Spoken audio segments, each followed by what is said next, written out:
Today I'll bring you on set to one of my favorite projects and show you a detailed behind the scenes look at every step of the process. I hope this video will inspire you to go ahead and finally create that project that you've been envisioning for a while now. At the very least, this will give you a better understanding of how you can get great results without lots of time, equipment, or budget. Make sure to check out the chapter markers in the description if you want to jump to a specific part of the video. Let's start with... Like many creatives out there, I love listening to music since it can be a very powerful source of inspiration. Many years ago, I fell in love with this British band called Sleep Token, who are now known for their genre-bending music. One of the songs that stuck with me for the longest time is called Descending, and I knew early on that it would be the perfect piece to create a dance performance to. That being said, I wanted to do something that hasn't been done before, a performance unlike any other out there. And to create something that is not just by the numbers usually requires a lot of work to be done up front. This is called... I do all of my pre-production in a free web app called Milanote. This isn't sponsored, I just like the thing. And there's tons of similar apps out there, allowing you to place notes, images, videos, and much more on a large canvas and share it with others. I start by picking apart the lyrics first. And the key takeaways are, it's an emotionally charged song and quite moody and dark. This will heavily influence the way the video is going to look. After listening a couple of times, we conclude that sweeping, exaggerated dance movements with a few strong poses fit the bill perfectly. And additionally, we split up the track into different sections. There will be two types of scenes. Firstly, the actual dance performance, and then a set of cinematic B-roll shots leading up to the chorus. This shot from an official Sleep Token visualizer looked so striking to me, I want to try something similar with this project. And I found this ballet performance with some beautiful movements that capture the essence we're going for. This experimental video with a red piece of fabric blowing in the wind is something I had never seen before, could be perfect for the B-roll shots. And this music video has an interesting energy to it with lots of visual post-processing. Lastly, I had also dabbled with some in-camera effects for a recent video portrait I've shot, like using shattered pieces of glass and holding them in front of the lens for some nice refractions. This is gonna sound ironic, but to tell you the truth, I hate camera equipment. And for this project I want to keep a minimal footprint. Makes it much more interesting to see what can be achieved with fewer resources.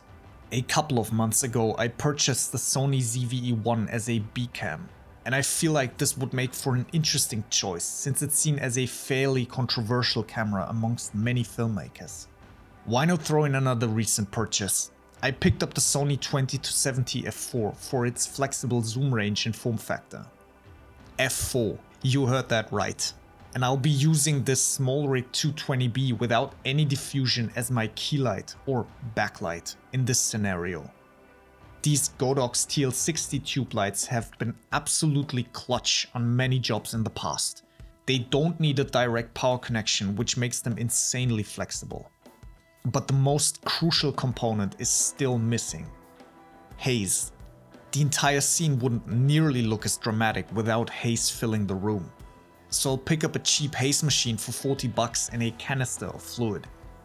Oh, and before I forget, remember this shot from the Sleep Token music video?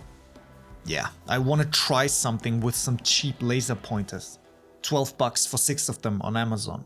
And that's the entire gear list. A small camera, an f4 zoom lens, a cheap tripod, 1 key light, 2 tube lights, a haze machine, and 6 cheap laser pointers from Amazon. This is a mostly zero budget project, so I consider myself fortunate to be able to get a room in a dance school for an entire day. We start by blocking out the windows with regular blackout curtains, dark blankets, and pieces of cardboard. Then we put up the backlight in one of the corners behind the dancer and used the hazer to add some depth to the room. I trust in the capabilities of the talent, which is why we didn't plan out a rigid choreography beforehand. While practicing, she made the call to go for a freestyle performance with some key poses that we've established during pre-production. These poses can later be used to cut in between the different takes and make it all look seamless.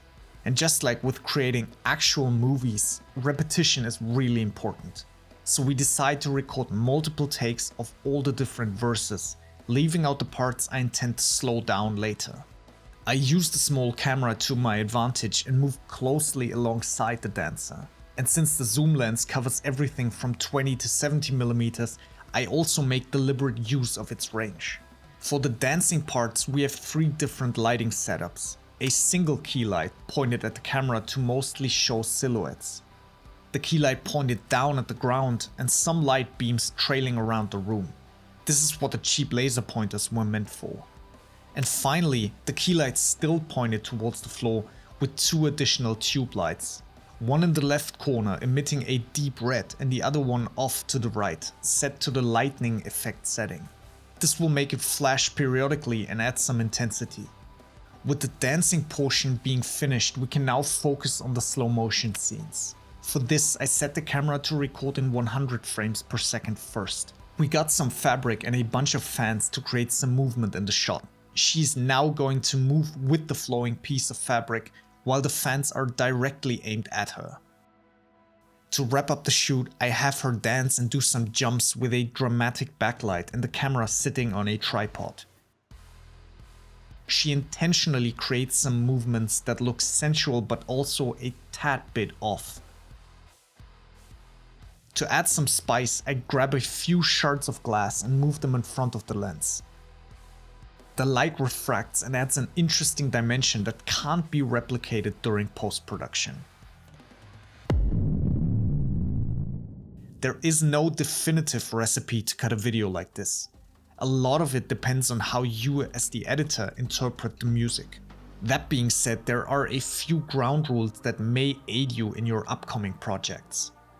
Since the song has a regular runtime of more than 4.5 minutes, I decide to cut a good chunk of it first.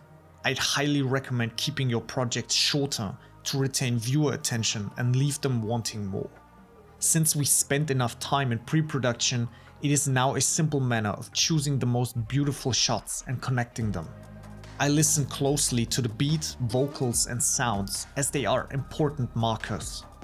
Every cut, movement and action is enhanced by hitting these markers. Carefully pay attention to the following example and how her movements correspond to different things in the music. All of it is deliberate.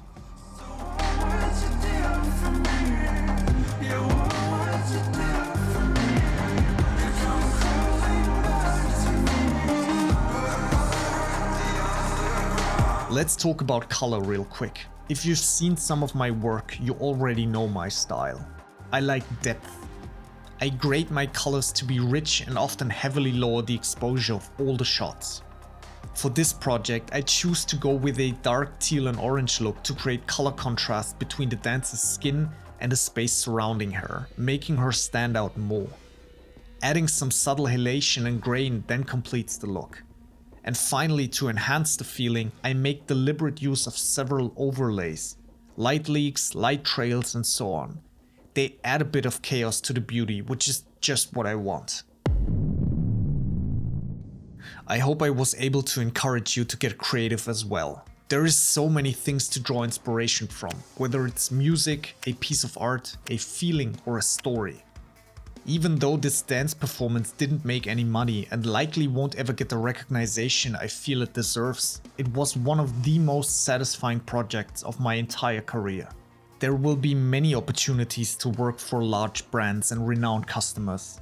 I hope you take the time to create something for yourself once.